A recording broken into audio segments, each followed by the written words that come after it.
रे छोड़ी, कल जो तुमको टास्क दिए थे याद करके आई है? नहीं गुरुजी। काहे रे?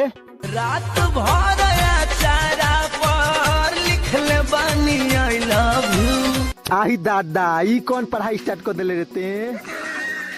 एक ठो बात बताओ यार, पूछो तुम्हारी गर्लफ्रेंड तुमको आधी रात को अपने घर पे बुलाएगी तो तुम कैसे जाओगे?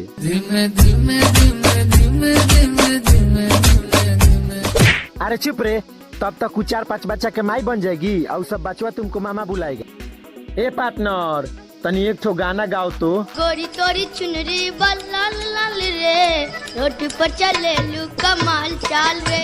अरे ये गाना कहाँ से सीखा तुमने? मैंने बचपन में पढ़ा था, स्कूल में, तीसरी में।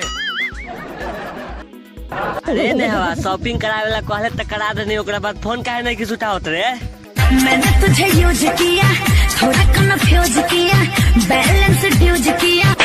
तोरा माइये के गरियाम हम। ओ जी सुनते हो? का हो बोला ना।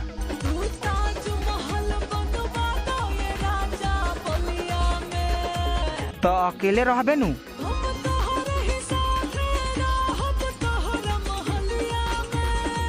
महल करकट धके तो हम अपने रहेनी। हेलो। अरे काहे रोत रहू? तबो ई हाल बा तो ठीक है नु करता। राजा जी सुहाग वाली रोटियां का सुनाव? कट जाए बिजुली बिगड़ जाए बतिया। जब बिजुलिये कट जाई तो का कइल जाई? जाए तो कुछ नहीं होई। ना हो तो थपड़े थपड़े मारो। हेलो। अरे क्या हुआ है?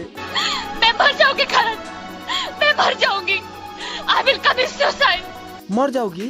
लेकिन बताओ तो कुछ। और अगर तुम मुझे जिंदा देखना चाहते हो तो मुझे यहाँ से ले चलो, वरना मैं जहर खा लूंगी करण।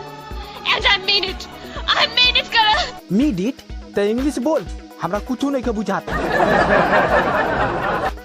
अरे बाबू रे बाबू।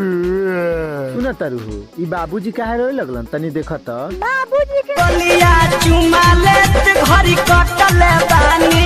रे तू बाबूजी के गाल में दांते काट लेली सो। 12 घातिक बारिश रे।